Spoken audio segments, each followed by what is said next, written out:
আমি কি ডিটেকটিভ বক্সির সাথে কথা বলছি? হ্যাঁ নমস্কার, আমি ব্যোমকেশ বক্সি, তবে ডিটেকটিভ নই, সত্যান্বেষী।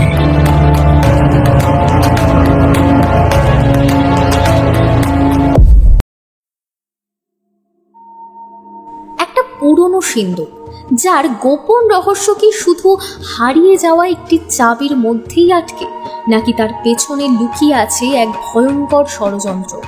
বিদেশ রঞ্জন হালদার কি সত্যি জানেন তার বাবার দেওয়া সেই সিন্ধুকের আসল মূল্য কি, নাকি তিনিও অজান্তেই এমন এক খেলার অংশ হয়ে পড়েছেন যেখান থেকে ফেরার পথ নেই? যে চাবিটা হারিয়ে গেছে তা কি কাকতালীয়ভাবে হারালো, নাকি দীর্ঘদিনের লালিত কোনো লোভ আজ মাথা তুলেছে? আর সবচেয়ে বড় প্রশ্ন হলো, সিন্ধুকের আসল গোপনীয়তা কি? তা কি সত্যি কিছু মূল্যবান সম্পদ, নাকি এমন এক সত্য যা জেনে ফেললেই বদলে যাবে অনেকের জীবন? এই সকল প্রশ্নের উত্তর পাবেন আজকের এই গল্পে। দেখুন, সমস্যাটা হলো আমি যে কারণে এখানে এসেছি সেটা হয়তো আপনার কাছে একটু অদ্ভুত মনে হতে পারে, কিন্তু আমার কাছে এটা খুবই গুরুত্বপূর্ণ। আমি আগেই আপনাকে বলেছি, আপনার কোনো চিন্তা নেই। আপনার যা বলার আছে আপনি নিশ্চিন্তে সেটা বলতে পারেন। আর হ্যাঁ, আপনাকে ওষুধ নিয়ে কোনো চিন্তা করতে হবে না। বিদেশ কিছুটা আশ্বস্ত হলেন। সামনের চেয়ারে বসে তার শরীরটা একটু হেলান দিয়ে দিলেন। ভদ্রলোকের গায়ের চেহারা দেখে মনে হলো তিনি বেশ অর্থবান পরিবারের লোক। তার সামান্য ভুঁড়ি, চেহারা সব মিলিয়ে যে ভাব রয়েছে তা দেখে বোঝা যায় ভদ্রলোক হয়তো বাইরে খুব একটা বেরোন না। ফর্সা চেহারা এবং শরীরের এক অদ্ভুত ভাব ছিল, যা ঠিক যেন সূর্যের আলো গায়ে কম লাগলে যে অনুভূতি হয় তেমন। তার চামড়ায়ও ঠিক সেই অনুভূতি ছিল। সে সাদা রঙের ফতুয়া পরেছেন, সঙ্গে ধুতি, আঙুলে সোনার আংটি, গলায় সোনার চেন, এমনকি হাতে সোনালি বাঁধানো লাঠি ছিল। তবে তার লাঠির প্রয়োজন এই মুহূর্তে নেই, সেটা স্পষ্ট ছিল। আমি মাত্র দুদিন আগে একবার বেরিয়েছিলাম, গাড়িতে বেরিয়েছিলাম, আর গাড়ি থেকে নেমে লিঙ্কন স্ট্রিটের কাছে অ্যান্টিক শপের একটা দোকানে ঢুকেছিলাম। সে সময় সেখানে ভিড় বেশ ছিল, তো দোকান থেকে বেরিয়ে আসার সময় এক লোকের সঙ্গে আমার ধাক্কা লাগে। আগেই বলেছি ভিড় ছিল, তাই কিভাবে যেন আমার মাথা থেকে তার চুলটা খুলে যায়। সেই ধাক্কায় আমি ছিটকে গিয়ে পড়েছিলাম। উঠে দাঁড়াতে গিয়ে যখন বুঝলাম মাথা থেকে কিছু সরে গেছে, তখন ভেবেছিলাম সেটা হারিয়ে গেছে। কিন্তু সমস্যাটা হলো, ওই পরচুলের মধ্যে আমার একটি গুরুত্বপূর্ণ জিনিস ছিল। আমরা অবাক হয়ে গেলাম। ওই চুলের মধ্যে গুরুত্বপূর্ণ জিনিস? হ্যাঁ, আমার একটু ভুলে যাওয়ার অভ্যেস আছে। কোথাও কিছু রেখে আমি চট করে ভুলে যাই, তাই আমি সেই জিনিসটা পরচুলের মধ্যে রেখেছিলাম। আপনি তো জানেন, ওই চুলের নিচের দিকটা কাপড়ের মতো একটা অংশ থাকে, যেখানে আমি তা সুরক্ষিত রাখতে পারি। চুলটা এমনভাবে তৈরি হয়েছিল সেখানে ডাবল কাপড়ের ভাঁজ ছিল। সেই ভাঁজের মধ্যে আমি জিনিসটা রেখেছিলাম যাতে সেটা নিরাপদ থাকে। কিন্তু এখন সমস্যা হলো, পরচুলটা এখন যে লোকের হাতে গেছে, সে যদি ওখান থেকে জিনিসটা বার করে নেয় তবে আমি বেশ সমস্যায় পড়ব। দেখুন, সেক্ষেত্রে আপনাকে সব কথা খুলে বলতে হবে। সেদিন ঠিক কি ঘটেছিল, তাছাড়া তার চেয়েও গুরুত্বপূর্ণ যে বিষয়টি আপনাকে বলতেই হবে সেটা হলো আপনার পরচুলের মধ্যে কি ছিল। বলবো আর বলবো বলেই তো আপনার কাছে এসছি। পুলিশের কাছে যেতে পারছি না, তার একটা বিশেষ কারণ রয়েছে। আপনার কাছে আসার কারণটাও সেটাই। ওই পরচুলের মধ্যে ছিল একটি চাবি, খুব বড় নয়, ছোট। ওই চাবিটা একটা লোহার সিন্ধুকের চাবি, যা অনেক পুরনো। আমার নাম বিদেশ রঞ্জন হালদার। আমার বাবার নাম ছিল ময়ূক রঞ্জন হালদার। আমার বাবার কথা নিশ্চয়ই আপনি শুনেছেন। আমাদের দুজনের চোখ যেন কপালে উঠল। আমি অবাক হলাম।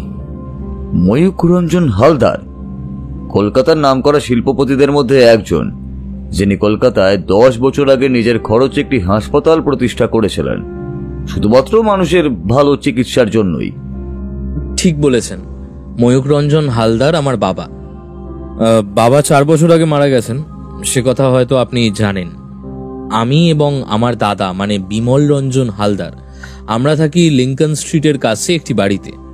বাবার মৃত্যুর সময় সমস্ত সম্পত্তি, জায়গা সবকিছু দুই ভাইয়ের মধ্যে খুব ভালোভাবে ভাগ করে দিয়েছেন, যাতে পরবর্তীতে কোনো সমস্যা না হয়। তবে বাবার ব্যবসার দিকটা দেখার মতো সত্যি বলতে ইচ্ছে কিংবা যোগ্যতা কোনোটাই আমার ছিল না। দাদা পড়াশোনা করেছে, আমি সেসব করিনি।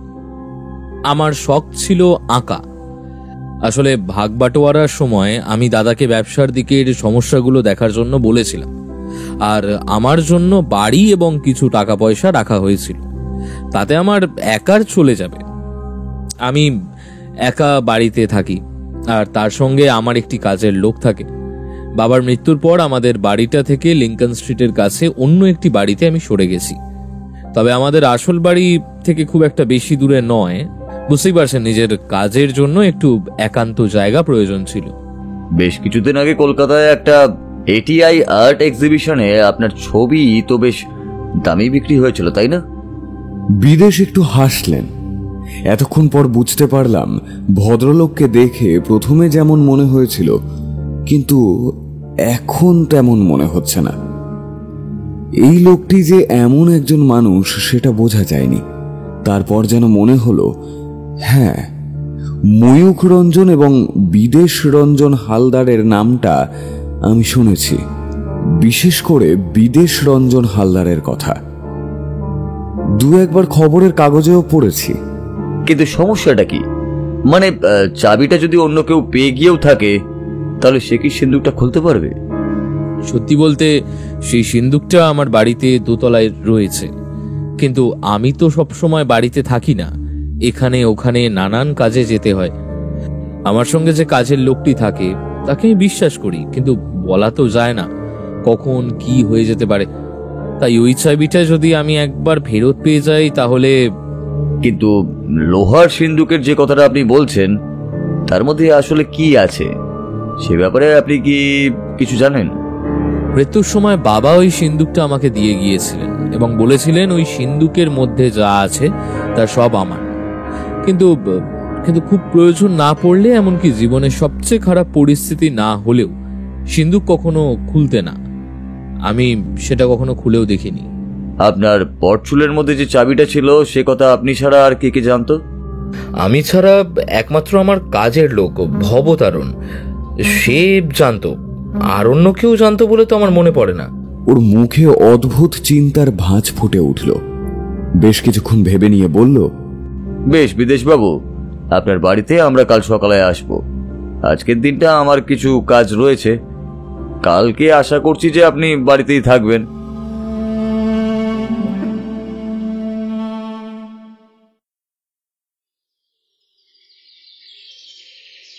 বাবুর মাথার চুলে যে চাবিটা ছিল সে কথা আমি বহুদিন ধরেই জানি।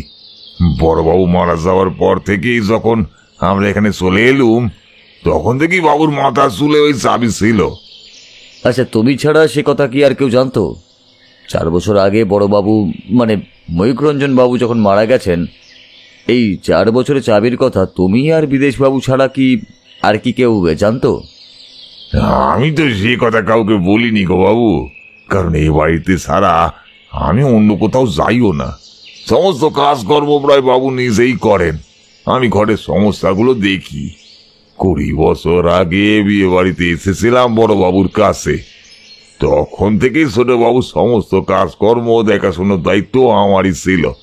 তারপর বড়বাবুর মৃত্যুর পর ছোটবাবুর সঙ্গে আমি এখানে চলে এলুম।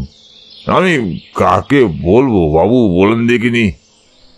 এই বাড়িতে কেউ আসে না, মানে তোমার সঙ্গে কিংবা ওই ছোটবাবুর সঙ্গে দেখা করতে? ছোটবাবুর সঙ্গে দেখা করতে আসে, আমার সঙ্গে কেই বা দেখা করতে আসবে বলেন দেখিনি?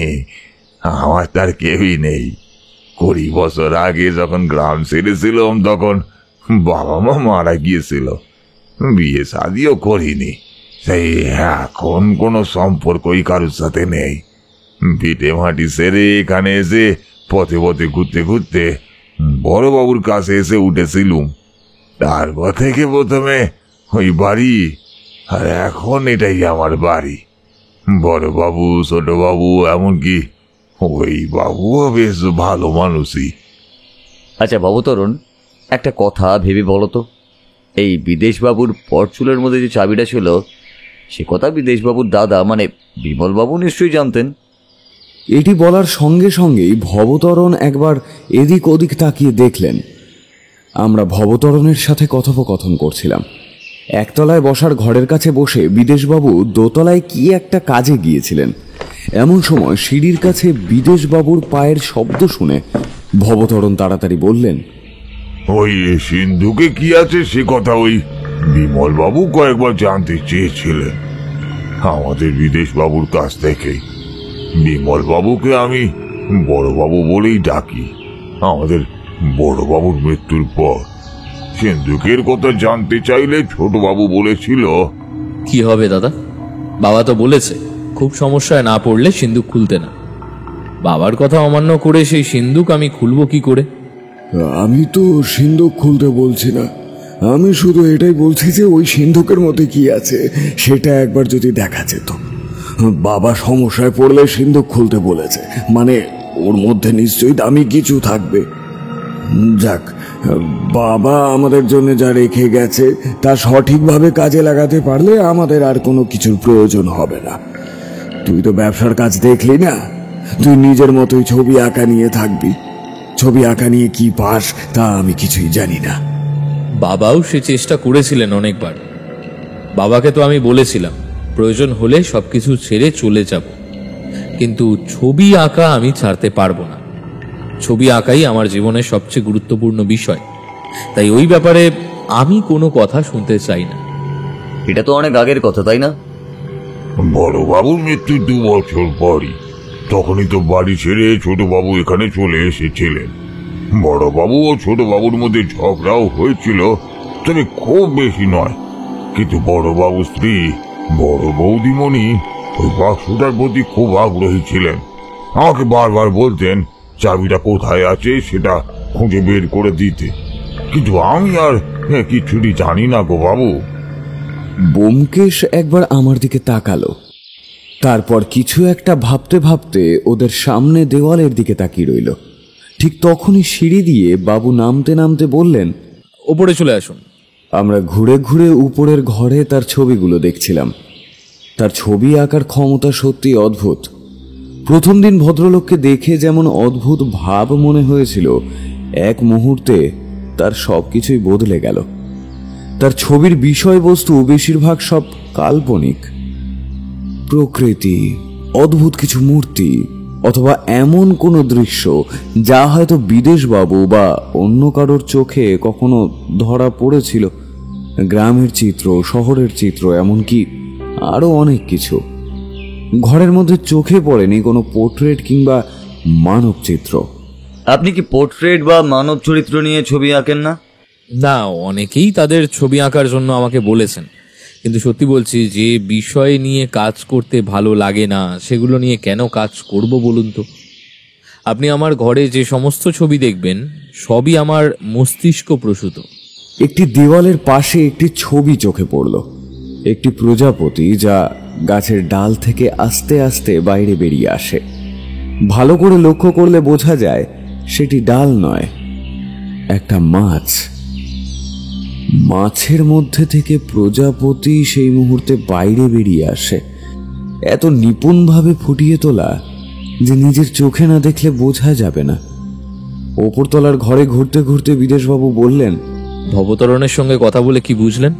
বেশি কিছু নয়, তবে আপনার ওই বাক্সের প্রতি আপনার দাদা এবং বৌদির কিছু কৌতূহল ছিলই। এটাই তো স্বাভাবিক। সমস্ত সম্পত্তি যেখানে বাবা ভালোভাবে ভাগ করে দিলেন, কারণ ব্যবসার ব্যাপারটা আমি দেখতে পারবো না সেই জন্য সেটা দাদাকে দেওয়া হয়েছিল, এবং তার বদলে আমাকে কলকাতার বাইরে একটা বাড়ি এবং কিছু জমি জমা দিয়ে গিয়েছিলেন। সব দিকেই আমরা দুজনেই সন্তুষ্ট ছিলাম, তবে বাক্সটা শুধুমাত্র আমায় দিয়ে গিয়েছিলেন। স্বাভাবিক নয় কি? কৌতূহল যে আমার ছিল না তা কিন্তু নয়, কিন্তু বাবার কথা অমান্য করতে আমি পারিনি। আপনার কি মনে হয় ওই বাক্সের মধ্যে কি থাকতে পারে?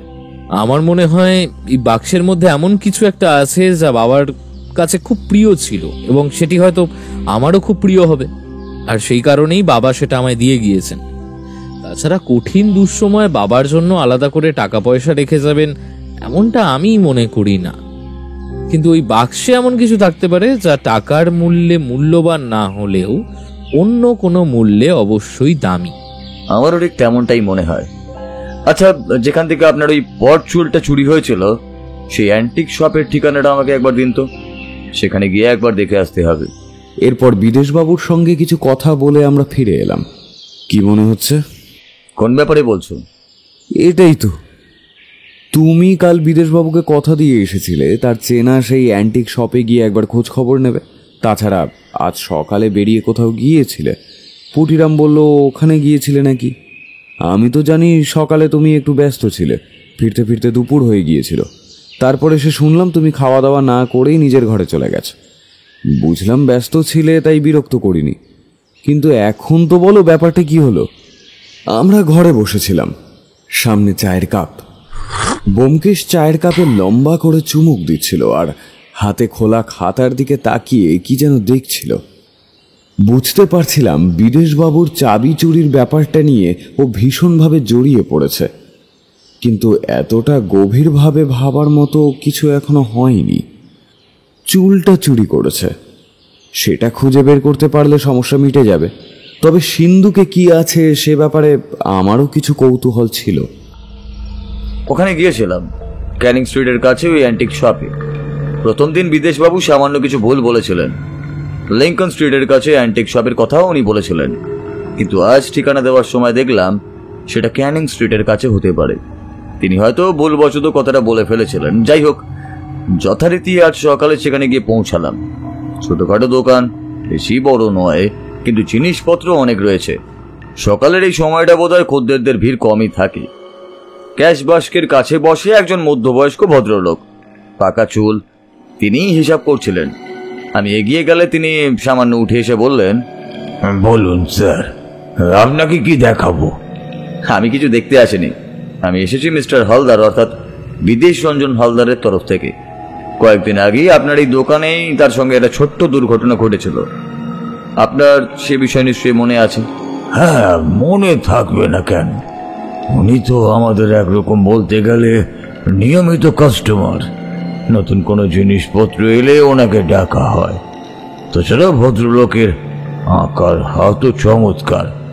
কলকাতার নাম করা চিত্রশিল্পীদের মধ্যে বিদেশ রঞ্জন বাবুকে বাদ দিলে তো আর চলে না। আপনি বসুন। তখন আমি আমার পরিচয় দিলাম। তুমি তো জানো এই সমস্ত কাজে আমি যেটা ব্যবহার করে থাকি সেটা হলো ছদ্মবেশ। আর সেই ছদ্মবেশে আমাকে চেনার ক্ষমতা মাঝে মাঝে তোমারও হয়ে থাকে না। তাহলে ওই দোকানদার যে আমায় আগে খুব ভালোভাবে দেখেনি, সে আমাকে চিনবেই বা কিভাবে? যাই হোক, অন্য একটা পরিচয় দিয়ে তার কাছে ব্যাপারটা খুলে বললাম আমি পুলিশের লোক। দেখুন, চুলটা চলে যাওয়ার পর প্রথমে ব্যাপারটা নিয়ে কিছু ভাবেনি হালদার, কিন্তু পরে জানা যায় তার ওই মাথার উপর চুলের মধ্যে একটা বিশেষ জিনিস ছিল, আর সেটার জন্যই তিনি পুলিশের কাছে এসেছেন। পুলিশ? তার মানে আপনি এসেছেন সেটা খোঁজার জন্য? কিন্তু একবার ভেবে দেখুন স্যার, আমি কি করতে পারি বলুন তো? সেদিন দোকানে অনেক ভিড় ছিল, তাড়াহুড়োর মধ্যে কখন তার মাথা থেকে সেটা পড়ে গেছে, আর তার মধ্যে কখন সেটা কে তুলে নিয়ে গেছে সেটা আমি বা কিভাবে বলবো বলেন দেখিনি? আপনি সে বিষয়ে কিছু বলতে পারেন না সে কথা আমি জানি, কিন্তু যদি আপনার কাউকে সন্দেহ হয়, দেখুন এমন কাজ যদি কেউ করে থাকে তাহলে তার উপর নজর রাখা প্রয়োজন। সেদিন সকালে নিশ্চয়ই দোকানে এসেছিলেন তিনি, এবং অনেকক্ষণ ধরেই বিদেশবাবুর উপর নজর রেখেছিলেন। সুযোগ বুঝে তাকে ধাক্কা দিয়ে মাথা থেকে চুলটা খুলে নেওয়া হয়। তিনি নিজেই স্বীকার করেছিলেন যে তার পর চুলটা মাথায় সামান্য আলগা হয়ে এসেছিল। তিনি সেটা নিয়ে এই দোকানেই ঢুকেছিলেন আর কি। তারপর ভেবেছিলেন পরে হয়তো সেটা ঠিক করে নেবেন। তবে তার আগে, না স্যার, আমি তো তেমন কিছুই জানি না। তবে কি ব্যাপারে? সেদিন তো বিদেশবাবুর সঙ্গে আমার কথাও হয়েছিল। ওটা হারিয়ে খুব উনি ভেঙেই পড়েছিলেন, কিন্তু তখন তো বলেনি ওর মধ্যে কিছু একটা ছিল বলে। এমনিতে সেটা গোপনীয়, তাই বাইরে বলা সম্ভব নয়। একটা কাজ করুন, যদি কোনোভাবে এই বিষয়ে আপনার কিছু মনে পড়ে তাহলে আপনি আমার সঙ্গে যোগাযোগ করবেন। তারপর আমি টেলিফোন নাম্বারটা দিয়ে এলাম। কিন্তু দোকান থেকে বেরিয়ে আসছি এমন সময় শুনলাম দোকানদার আমায় ডাকছেন, কিন্তু তখন আর দাঁড়াবার ইচ্ছে হলো না। মাথায় অন্য একটা ব্যাপার ঘুরছিল, তাই সেখান থেকে বেরিয়ে এলাম। দোকানদার যা বলেছে তার মধ্যে তো কোনো ফাঁক নেই, সমস্ত কথাই সত্যি বলেছেন তিনি। আর যদি এমন কিছু হয় তাহলে এই ক্ষেত্রে তারও তো কোনো দোষ দেওয়া যায় না। যদি কেউ সেটি নিয়ে যায় তাহলে উনি কি করবেন? কিন্তু আসল কথাটা হলো, সেদিন যে বিদেশবাবুর মাথার উপর চুলটা আলগা হয়ে গেছিল, সে কথা অন্য কেউ জানলো কিভাবে? ওটা নেওয়ার কি তার অন্য কোনো কায়দা ছিল? বিদেশবাবু একা একা যাতায়াত করেন, দিনের বেলা কিংবা রাতের বেলাতে যে কোনো মুহূর্তে তাকে ধরে তার মাথা থেকে চুলটা খুলে নেওয়া কঠিন কোনো ব্যাপার নয়, কিন্তু কাজটা এমনভাবে করারই বা কি কারণ ছিল? হতে পারে যে কাজটা করেছে তাকে বিদেশবাবু খুব ভালোভাবে চিনতেন, আর সেই কারণেই ওই কাজটা করতে গিয়ে এত কৌশল প্রয়োগ করা হয়েছিল। ধাক্কা দিয়ে চুরি করার প্রয়োজন পড়েছিল। আমাদের সবচেয়ে বড় সমস্যা হলো বিদেশবাবুর ভুলে যাওয়ার প্রবণতা।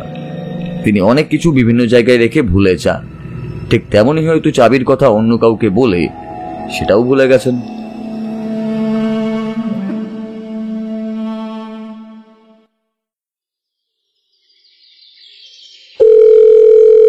আজ সকালে একটা ফোন এলো।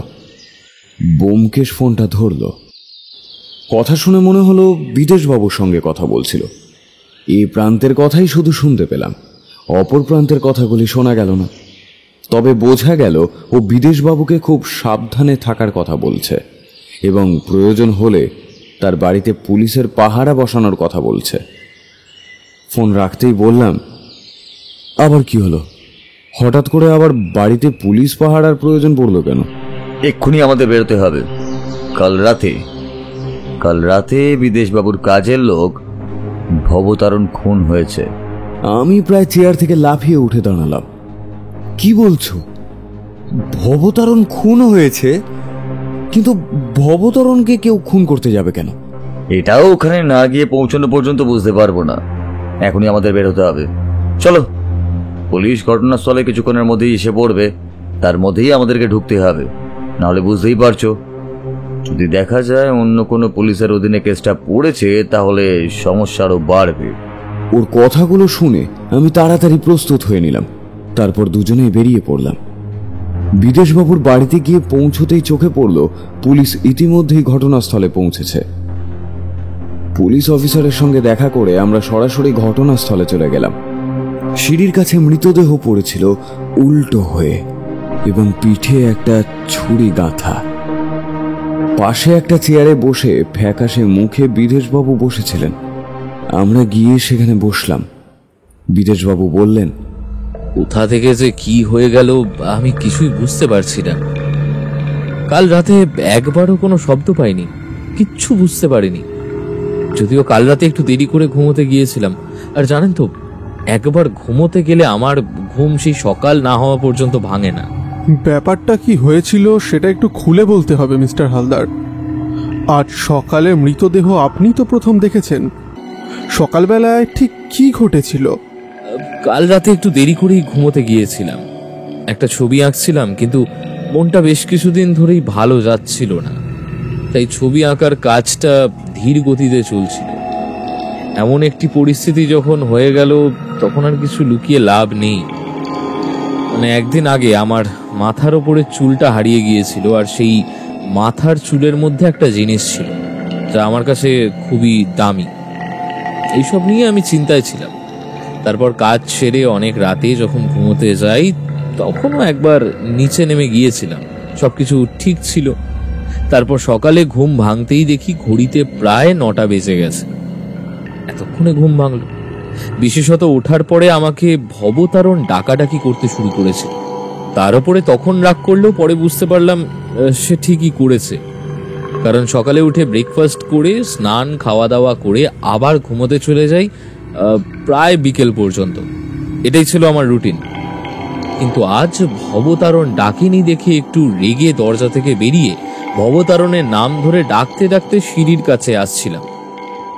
নিচের দিকে তাকিয়ে আমার চক্ষু স্থির হয়ে যায়। প্রথমে বুঝতে পারিনি, কিন্তু পরে ভালো করে তাকিয়ে তার পোশাক দেখেই বুঝতে পারলাম যে এটা ভবতারণ। তার পিঠের কাছে একটা ছুরি গাঁথা ছিল। তারপর আমার চোখ চলে গেল বাইরের দরজার দিকে। বাইরে যাবার দরজাটা খোলা ছিল। তার মানে অপরাধী এসেছিল এই দরজা দিয়ে, কিন্তু রাতের বেলায় এত কিছু হয়ে গেল অথচ আপনার ঘুম ভাঙল না? আসলে বেশ কিছুদিন ধরেই শরীর এবং মন আমার ঠিক ভালো যাচ্ছে না, তাই আমার ডাক্তারের সঙ্গে এ বিষয়ে কথা বলাতে তিনি আমাকে একটা হালকা ঘুমের ওষুধ দিয়েছিলেন। আপনি চাইলে সেই ওষুধ আপনাকে দেখাতে পারি এবং ডাক্তারের সঙ্গেও কথা বলাতে পারি। আচ্ছা, মৃতদেহটা এখন যেভাবে পড়ে আছে ঠিক সেভাবেই পড়েছিল তো? এই বাড়িতে তারপর আর কেউ ঢুকেছিল কি? আর হ্যাঁ, আরেকটা কথা, সদর দরজাটা ভিতর থেকে নিশ্চয়ই বন্ধ থাকতো, তাতে তালা দেওয়াও নিশ্চয়ই থাকতো, তাই না? তার মানে আপনি মনে করছেন বাইরে থেকে কেউ এসে দরজা ধাক্কা দিতে তারপর দরজা খুলে গিয়েছিল? কিন্তু ভবতারণ বাইরের কাউকে এত রাতে বাড়িতে ঢুকতে দেবে কেন? যদি সেটা ভবতারণের পরিচিত কেউ হয় তাহলে তাকে ভবতারণ নিশ্চয়ই বাড়িতে ঢুকতে দেবে। আর তার উপর যদি ভবতারণের সঙ্গে তার সম্পর্ক ভালো থাকে তাহলে ব্যাপারটা অন্যদিকে খাটে। আর হ্যাঁ, আরেকটা কথা অফিসার, একবার ভেবে দেখুন, অপরাধী ঠিক সেই সময় বাড়িতে এসেছিল যখন ভবতারণ একতলায় একা ছিল এবং ওপরতলায় বিদেশবাবু ঘুমিয়েছিলেন। বিদেশবাবু রাত 2টোর একটু পরে একবার নিচে নেমে এসেছিল, তখন কিন্তু সবকিছুই ঠিকঠাক ছিল এবং সেই সময়টা ভবতারণও জেগেছিল। কে, তাই তো বিদেশবাবু? হ্যাঁ, বাথরুমের ব্যবস্থা একতলাতেই ছিল। যখন আমি নেমেছিলাম তখন ওটার সময় দেখলাম ভবতারণের ঘরে আলো জ্বলছে। ভবতারণ দরজার কাছে এসে আমায় জিজ্ঞেস করেছিল কিছু লাগবে নাকি। আমি ওকে শুয়ে পড়তে বললাম। প্রত্যেক দিন কি ভবতারণ এত রাত পর্যন্তই আপনার জন্য অপেক্ষা করে? আর আপনি শুতে যাওয়ার পরেই কি সে ঘুমোতে যায়? এ কথায় বিদেশবাবুর কিছু খটকা লাগলো। হঠাৎ করে তিনি বললেন, না তো, ভবতারণ রাত 11টার মধ্যে খাওয়া দাওয়া করে ঘুমিয়ে পড়ে। আমার জন্য ফ্লাক্সে চা করা থাকে, প্রয়োজন হলে সেই চা আমি রাতে খাই। আর যদি খুব কিছু প্রয়োজন হয় তবে ভবতারণের ঘরের দরজায় ধাক্কা দিলে সে উঠে আসে। ভবতারণের ঘুম খুব পাতলা, হালকা শব্দেও তার ঘুম ভেঙে যায়। তাহলে এত রাত পর্যন্ত ভবতারণ জেগেছিল, সে ব্যাপারে আপনি কিছু মনে করেননি? বিদেশবাবু, আমাকে একবার আপনার দাদার বাড়িতে যেতে হবে। পুলিশ রাতেও এখানে আপনার বাড়িতে পাহারা দেবে, কারণ বলা যায় না, আবার আপনার বাড়িতে হামলাও হতে পারে। আর ওই সিন্দুকটা যথাস্থানে আছে তো? আমি দেখছি সেটা ওখানেই আছে। তাহলে অপরাধী বাড়িতে ঢুকে শুধুমাত্র ভবতারণকেই মারতে চাইলো, নাকি আর অন্য কিছু ব্যাপার রয়েছে? আচ্ছা, চলুন তো একবার সিন্দুকটা দেখে আসি। এই কথা বলে আমরা সবাই দোতলায় গেলাম। সেখানে গিয়ে বিদেশবাবু শেষের দিকের একটা ঘরের দরজা খুলতে শুরু করলেন। চাবির গোছা দিয়ে বিদেশবাবু ঘরের দরজা খুলে দেন। তারপর ঘরের ভেতরে ঢুকতে গিয়ে বলেন, এটা স্টোর রুম বলা যায়। সেখানে একটি ছোট্ট আলমারি রয়েছে, সেই আলমারিতে রাখা একটা লোহার মাঝারি আকারের বাক্স। আর এই হলো সেই বাক্সটা। ব্যোমকেশ এগিয়ে গিয়ে বাক্সটা হাতে তুলে নেন। তারপর সেটি ঝাঁকাতে গিয়ে ওর মুখে কিছু মুহূর্তের জন্য অস্বাভাবিক অবস্থা দেখা যায়। সর্বনাশ, বাক্সটা তো খালি। এক মুহূর্তের মধ্যে আমি আর পুলিশ অফিসার অবাক হয়ে গেলাম, আর বিদেশবাবু তার তেল চকচকে টাকওয়ালা মাথায় দুটি হাত রেখে ধপ করে মেঝের ওপর বসে পড়লেন। এরপর আমরা সোজা গেলাম বিদেশবাবুর দাদা বিমল বাবুর বাড়িতে। ভনিতা না করে সরাসরি কাজের কথা এলাম। ওনারা রীতিমতো অস্বীকার করল। আমি বললাম, বিমলবাবু দেখুন, ওই বাক্সে কি ছিল সেটা জানার জন্য কৌতূহলী আপনি ছিলেন না। তবে আপনি যদি বলেন আপনি এমন কাজ করতে পারেন না, তাহলে আমিও তাই বিশ্বাস করি। আপনারা কিন্তু কোনো প্রমাণ ছাড়াই আমাদের উপর দোষারোপ করছেন। সেটা একটু পরেই বলবো। আর তাছাড়া ওই বাক্সের ভিতরে যে জিনিসগুলো ছিল তা যে এখন এই বাড়িতেই আছে সে ব্যাপারে আমি নিজেই নিশ্চিত। তার মানে আপনি বলতে চাইছেন যে আমি নিজেই আমাদের সম্পত্তি আমার ভাইয়ের কাছ থেকে চুরি করেছি? আমি একবারও বলিনি আপনি এটা করেছেন, আমি শুধু বলেছি চুরির মাল এই বাড়িতে আছে। আচ্ছা, আপনি সপ্তাহখানেক আগে আপনার ভাইকে আপনার বাপের বাড়িতে এনেছিলেন না? এই কথায় হঠাৎ করে বিমল বাবুর বউ মলিনা দেবীর মুখটা কেমন যেন হয়ে গেল। কোনো রকমে নিজেকে সামলে নিয়ে তিনি বললেন, আমার ভাই? হ্যাঁ, আমার ভাই তো এসেছিল, কিন্তু কাল সন্ধ্যায় সে চলে গেছে। আসলে মায়ের শরীরটা ভালো ছিল না তো, তাই। এ কি, তোমার ভাই কাল সন্ধ্যায় চলে গেছে? হ্যাঁ, সে তো বেরিয়েছিল, কিন্তু চলে যাওয়ার কথা তো আমায় বলেনি। আর তাছাড়া তোমার মায়ের অসুস্থতার খবরও এখন জানলাম। তোমায় বলবো বলেই ভাবছিলাম। আসলে তোমার এত কাজের চাপ, তারপরেও যদি সমস্ত কিছু তোমায় বলি তাহলে তো ঠিক হবে না, তাই না? তবে তবে ভাই সময় মতো পৌঁছে গেছে, আর মায়ের শরীরটা ঠিক হলে সে আবার আসবেও বলেছে। হ্যাঁ, কিন্তু আমার মনে হয় না মলিনা দেবী, আপনার ভাই কাল সন্ধ্যায় বাড়ি থেকে বেরিয়ে তার বাড়ির উদ্দেশ্যে রওনা হয়েছে বলে। আমার ধারণা সে আজ ভোরবেলা তার বাড়ির উদ্দেশ্যে রওনা হয়েছে, এবং যদি সেখানকার থানায় খোঁজ নেন তাহলে আপনি নিশ্চিত জানতে পারবেন সে কোথায় গেছে। তাছাড়া আমার মনে হয় না আপনার বাড়ির অন্য লোকেরা আপনার পরিকল্পনার ব্যাপারে জানে। তাই যদি এখন আপনার বাড়ির লোকেদের সঙ্গে কথা বলা যায় তাহলে আমরা সত্যিটা জানব। আপনি কি বলতে চাইছেন? আপনি বলছেন আমার স্ত্রী এমন কিছু করেছে, কিন্তু কেন? আমাকে একটু সময় দিন, আমি সব বলছি। হ্যাঁ, আপনার বাড়ির সম্বন্ধে খবর নেওয়ার ব্যবস্থা হয়ে গেছে, এবং আপনার দারোয়ানের সঙ্গে ভালোভাবে কথা বলে বোঝা যাবে যে আপনার ভাই আজ ভোরবেলা এখানে এসেছিল, এবং তার কিছুক্ষণ পরেই সে আবার চলেও গেছে। টাকা দিয়ে তাকে ঠকানো সম্ভব, তবে চেরার চাপে সব সত্যই একদমই ভেঙে পড়বে। আপনি মিথ্যে বলছেন। আপনার দারোয়ান আমাদেরকে সবকিছুই বলেছে। আজ ভোরবেলায় আপনার ভাই এখানে এসেছিল এবং সে তার কিছুক্ষণ পরেই এখান থেকে চলে গেছে। আমার ভাই কাল রাতে শেষের দিকে ভোরবেলা। ঋতু হয়ে কথাটা বলতে গিয়ে হঠাৎ মাঝপথে থেমে গেলেন বিমলবাবুর স্ত্রী মলিনা দেবী। ভোরবেলা নয়, শেষ রাতে, অর্থাৎ ওই 4টের কিছু আগে আপনার ভাই এই বাড়িতে এসেছিল। তবে সে বেশিক্ষণ এখানে থাকেনি এবং দ্রুতই চলে গেছে। দারোয়ান আমাদের এই বিষয়ে কিছু বলবে না, কারণ তাদের পক্ষে এত কিছু জানার কথাও নয়। বাড়ির পেছনের দিকে পাঁচিলের কাছে আপনার সঙ্গে তার দেখা হয়েছিল, কি তাই তো? আচ্ছা মলিনা দেবী, তার রান্না জিনিসপত্রগুলো আপনি কোথায় গুছিয়ে রেখেছেন একটু বলুন তো। বেশ করেছি, আমাদেরও ভাগ রয়েছে। শুধু বাবার দেওয়া জিনিসটা ওকেই তো আর দেওয়া যাবে না। কতবার বলেছি বাবাকে বলতে যে ওটার মধ্যে যা কিছু আছে সেটা যেন পুরোটা ছোট ছেলেকে না দেওয়া হয়, কিন্তু তিনি তো আমার কোনো কথাও শোনেনি, জানার চেষ্টাও করেননি। আসলে তাতে কি লেখা ছিল সেটা যদি একবার জানার চেষ্টা করতো। তোমার মনে যে বাবার প্রতি এবং আমার ভাইয়ের প্রতি এত হিংসা রয়েছে তা আমি জানতাম না। ওটার মধ্যে কি ছিল সেটা জানার কৌতূহল আমারও ছিল। তবে তবে বাবা যখন ওটা ভাইকে দিয়েছিল আমি কি করে দেখব? আর ভাই তো নিজেও ওটা কখনো খুলে দেখেনি। খুলে দেখার ব্যাপারটা তোমাকে কে বলেছে? খুলে না দেখলে কেউ তো সেই চাবিটা নিজের মাথার ওপর চুলের মধ্যে গোপনে রাখবে না। ভাগ্যিস আমার ভাই বাড়িতে গিয়ে ভবতারণের সঙ্গে কথা বলার সময় তার মুখ থেকেই ওই চুলের মধ্যে চাবি রাখার ব্যাপারটা বের করেছিল, না হলে আমরা আর সেই চাবি খুঁজেও পেতাম না। বাক্সের মধ্যে থাকা দামি জিনিসগুলো আমাদের কাছেও আসতো না, কিন্তু তার মধ্যে আমি জানি খুব কম জিনিস ছিল। অকারণে কয়েকটা ছবি ছিল। যেগুলো আপনি অকারণ ছবি বলছেন সেগুলো কিন্তু অকারণ নয়। ওই ছবির দাম হয়তো আপনার কাছে কিছু না, তবে বিদেশ বাবুর কাছে তা অনেক মূল্যবান। কলকাতার কিছু বিখ্যাত চিত্রশিল্পী যেমন তাদের জীবনের আঁকা প্রথম ছবিগুলো সেই বাক্সের মধ্যেই ছিল। একসময় এগুলো অ্যান্টিক হিসাবে বিক্রিত হয়েছিল এবং এখন বাজারে তাদের দাম অনেক বেশি। তবে তার থেকেও বেশি ওই ছবিগুলোর শৈল্পিক মূল্য বিদেশবাবুর কাছে ছিল। তাছাড়া ওই বাক্সের মধ্যে ছিল বিখ্যাত পান্নার আংটি, যা তিনি কিনেছিলেন কলকাতার এক বিখ্যাত অ্যান্টিক শপ থেকে। তবে একটাই নয়, ওই বাক্সে ছিল 3টি বড় পান্নার আংটি, এবং সেগুলোর মূল্যও কম নয়। এখন এসব জিনিস আপনার কাছেই আছে, কিন্তু ছবিগুলো কোথায় একটু বলুন তো। একটা কাপড়ে বেঁধে সবকিছু ভাই নিয়ে এসেছিল, সেগুলো আমার ঘরে আলমারিতে রাখা আছে। তবে ওই জিনিসগুলোর ভাগ কিন্তু আমাদেরও আছে, আমি সেগুলো দেব না।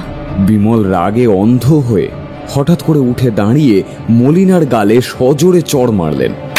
এ ঘটনা কেউ আশা করেনি। বিমলবাবু, হাত তোলা উচিত নয়, তাছাড়া বাইরের লোকের সামনে তো একদমই উচিত নয়। আপনি থামুন, পুলিশ এলে তারা ব্যবস্থা নেবে। অফিসার এবং কনস্টেবল খুব তাড়াতাড়ি এসে পৌঁছাবে। বিমলবাবুর স্ত্রীর চোখে মুখে তখন ভেঙে পড়ার চিহ্ন দেখা গেল। তিনি কান্নায় ভেঙে পড়লেন এবং শাড়ির আঁচলে মুখ ঢেকে ফেললেন। বিমলবাবু রাগে থরথর করে কাঁপতে কাঁপতে বললেন, আমি ভাবতে পারছি না, আমি ভাবতেই পারছি না ভাই আমাকে এত বড় একটা ব্যবসার অংশ দিল। ভাইয়ের সেই গ্রামের জমি বাড়ি অর্থ সম্পত্তি বাবা যা তাকে দিয়েছিল তার চেয়ে 3 গুণ বেশি আমায় দিয়ে গেছে। আমার ব্যবসার অংশ বিক্রি করলে আমি ভাইয়ের চেয়ে 3 গুণ টাকা পেয়ে যাব। তাছাড়া এই ব্যবসা যদি এভাবেই চলতে থাকে তাহলে আমার 3 পুরুষ নিশ্চিন্তে পায়ের উপর পা তুলে বসে খেতে পারবে। তারপরেও তোমার এত লোভ ছিল শুধু ওই বাক্সের মধ্যে থাকা কিছু জিনিসের জন্যে। বিমলবাবু এই কথাগুলো বলার পরেই বুঝতে পারছিলাম তার মনে আবেগের ঝড় বয়ে যাচ্ছে। একটু পরেই দরজা দিয়ে ঢুকলেন বিদেশবাবু, সঙ্গে পুলিশ অফিসার। আপনার কথা মতো খবর পাঠিয়ে দিয়েছি, আশা করছি বিকেলের মধ্যে কিছু একটা জানতে পারবো।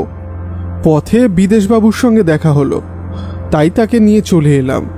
দাদা, এসব আমি কি শুনছি? তুমি নাকি? সব কিছু আমার জন্য হয়েছে রে, সব কিছু আমার জন্য হয়েছে। আমি যদি এতটা বিশ্বাস না করতাম, যদি সবকিছু এমন ভাবে ছেড়ে না দিতাম, তাহলে হয়তো আমাদের কাজের লোক হরিচরণ বলেছিল যে সে আমার স্ত্রীর সাথে ওই বাক্সের ব্যাপারে তার ভাইয়ের সঙ্গে কথা বলতে শুনেছে, কিন্তু আমি তখন কিছুই বুঝতে পারিনি। তাহলে তো অফিসারের কথাই সঠিক। বাক্সের ব্যাপারে তোমরা যদি কিছু বলতেও আমি সেটি এমনিই দিয়ে দিতাম। বাবা আমাকে যা দিয়ে গিয়েছিল তার মূল্যটা টাকা দিয়ে পরিমাপ করা যায় না। আমার কাছে সেটা ছিল বাবার স্মৃতি হিসেবে। আমি তো দাদাকে বলেছিলাম যদি কোনো সমস্যা হয় তখন আমরা সেই বাক্স খুলে যা কিছু পাবো তা ভাগাভাগি করে নেব। বিদেশবাবুর কথায় বুঝতে পারলাম ভবতারণের মৃত্যুতে বিদেশবাবু যে এতটা শোকাহত হয়ে পড়েছিলেন সেটা আমরা আগে ঠিকভাবে বুঝতে পারিনি। বিমলবাবুর স্ত্রী আর কিছু বলছেন না। বিমলবাবুও যেন স্তব্ধ হয়ে গেছেন। তাদের বাড়ির 3 জন কাজের লোক একটু দূরে দাঁড়িয়ে আছে। পরিস্থিতি কিছুটা অস্বাভাবিক হয়ে গিয়েছিল। ঠিক আছে অফিসার, চুরি হওয়া সমস্ত কিছুই এই বাড়িতেই আছে, এখান থেকে ব্যাপারটা আপনি হ্যান্ডেল করুন। আর ওই ছেলেটির খোঁজ পেলে একবার আমায় জানাবেন। এখন আমাদের কাজ এখানেই শেষ। বিদেশবাবু, আপনার চুলের মধ্যে যে চাবিটা ছিল সেটা হয়তো আপনি খুঁজে পাবেন, জিনিসগুলোর কথা আমি জানি না। বিদেশবাবু কোনো উত্তর দিলেন না। পাথরের মূর্তির মতো বসে রইলেন। সামনের চেয়ারটায় তিনি বসলেন। আমরা বেরিয়ে এলাম সেখান থেকে। রাস্তায় এসে বললাম, আর একটা কথা বলো, তুমি তো বলেছিলে ছেলেটি ধরা পড়লে বাকিটুকু বলবে। এখন তো সে ধরা পড়েছে, কিন্তু কি? ধরা পড়েছে, স্বীকার করেছে, কিন্তু চাবিটা এখনো খুঁজে পাওয়া যায়নি। আর দুঃখের বিষয় কি আর বলবো, এত দামি আর এত বিখ্যাত 3টে পেন্টিং যেগুলো ময়ূররঞ্জন বাবু নিজের জীবন দিয়ে আগলে রেখেছিলেন, সেগুলোও তাদের হাতে পড়ে নষ্ট হয়ে গেছে। সেগুলো পুনরুদ্ধারের চেষ্টা চলছে, তবে আগের মতো আর কিছুই হবে না। ছবিগুলো ছিঁড়ে গেছে। তাহলে কি করা যাবে? আচ্ছা, ময়ূররঞ্জন বাবু কেন এইসব জিনিসগুলো বিদেশবাবুকে দিয়েছিলেন? ময়ূররঞ্জন বাবু ব্যবসায়ী ছিলেন, তবে শিল্পের প্রতিদান তাকে কখনো অমান্য করতে বাধ্য করেননি। তাছাড়া তুমি তো জানো তিনি ভালো মনের মানুষ ছিলেন। হয়তো ব্যবসা বাঁচানোর জন্য তিনি 2 জনকে পাশে রেখেছিলেন। পরে যখন তার ছোট ছেলেকে দেখলেন বুঝতে পারলেন তার চোখ অন্যদিকে। সে কারণে তিনি পরবর্তী সমস্ত কিছু আলাদা করে তার ছোট ছেলেকে দিয়ে গিয়েছিলেন এই বাক্সটা। আর এই বাক্সটার মধ্যে ছিল তার 3টি বিখ্যাত ছবি, দামি অলংকার সহ, যা বিক্রি করে হয়তো তার অসময়ে কাজে লাগতে পারত। শিল্পীর জীবন সবসময় সুখকর হয় না, তুমি তো জানো। তাই হয়তো ভবিষ্যতে কিছু হতে পারে ভেবে ভয় তিনি এই কাজটাই করেছিলেন। কিন্তু বাকিটা কিভাবে হলো? মানে চুল চুরি আর তারপর ওই বাড়ি থেকে বাক্সের মধ্যে থাকা সমস্ত কিছু চুরি করা? এখানেই হলো আসল গল্প। বাক্সের মধ্যে কি আছে তার উপর বিমল বাবুর কৌতূহল থাকলেও তার লোভ ছিল না, কিন্তু তার স্ত্রী মলিনা দেবীর লোভ ছিল। তার বাড়ির এলাকায় খোঁজ খবর নিয়ে জানা গেছে তিনি যে পরিবার থেকে এসেছেন সে পরিবার মধ্যবিত্ত। তার পরিবারের অন্যান্য লোকেদের স্বভাব চরিত্র সম্পর্কে খুব একটা ভালো খবর আমরা পাইনি। বাক্সের প্রতি তার একটা লোভ বরাবর থেকেই ছিল। তারপর যখন তার ভাই এখানে আসে তখন থেকেই সেটা আরো বেড়ে যায়। তার ভাইয়ের ব্যাপারে খোঁজ নিয়ে জানা যায় সেই বছর 3 জেল খেটেছিল। জেল থেকে বেরিয়ে মাসখানেক আগেই সেখানে থাকতে শুরু করেছিল। প্রথম সবই ঠিক ছিল, কিন্তু তারপরে ভাইয়ের সঙ্গে বাক্সের ব্যাপারে কথা বলতে বলতেই একটা পরিকল্পনা করে ফেলে মলিনা দেবী। বিমল বাবুর স্ত্রী বা মলিনা দেবীর ভাই বাড়িতে এসে সময় সুযোগ করে ভবতারণের সঙ্গে আলাপ জমিয়ে ফেলে এবং তার কাছ থেকে সমস্ত কিছু জানে। সেদিনও হয়তো সকালের দিকে অথবা তার আগে কোনো একটা সময় বাড়িতে গিয়েছিল মলিনা দেবীর ভাই বিশ্বনাথ। তারপর সেই অনুযায়ী সে চাবিটা চুরি করে এবং অন্যদিন, মানে যেদিন ওই বাড়িতে যায় সেদিন তার কথাতেই বোধহয় দরজাটা খুলে দিয়েছিল ভবতারণ। কিন্তু ভবতারণ বোধহয় কোনোভাবে এই কাজের সঙ্গে যুক্ত হতে চায়নি, তাই বাধ্য হয়ে তাকে খুন করতে হয়।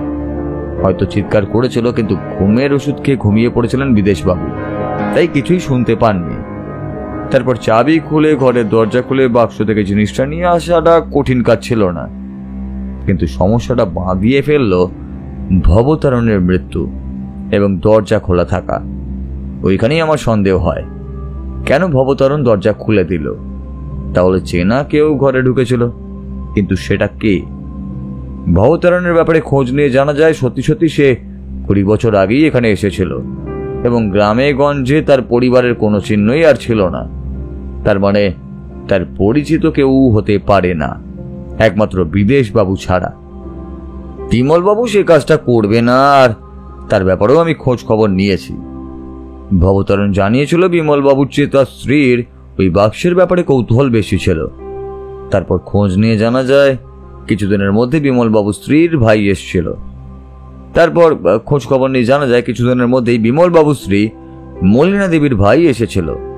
এরপর 2-4 করতে পারি এবং কাল সকালে অফিসারকে দিয়ে মলিনা দেবীর ভাইয়ের ব্যাপারে খোঁজ করতে গিয়ে জানা যায় যে সে জেল খাটা আসামি এবং এর আগেও সে এমন কাজ করেছে।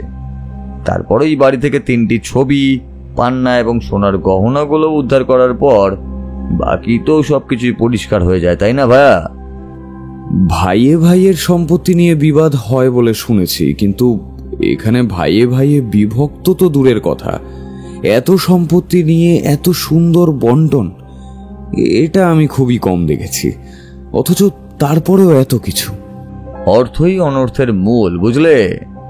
যদি ময়ূররঞ্জন বাবুর অর্থ কম থাকতো তাহলে ভাগাভাগিটা খুব ভালোভাবেই করতে পারতেন, তারপরে হয়তো আর কোনো সমস্যাই হতো না। বেশি অর্থ থাকার কারণে সমস্যাটা হয়েছে। শুধু শুধু মাঝখানে ভবতারণের প্রাণটা চলে গেল। চলো চলো, আজ একটু ঘুরে আসি, অনেকদিন হলো বাইরে কোথাও আর যাওয়া হয়নি। আমি মনে মনে হাসলাম। বউঠান বাড়িতে নেই, তাই ঘুরে নাও। হ্যাঁ ঠিকই বলেছ, বিয়ে তো করনি, করলে বুঝতে পারতে। এখন চলো।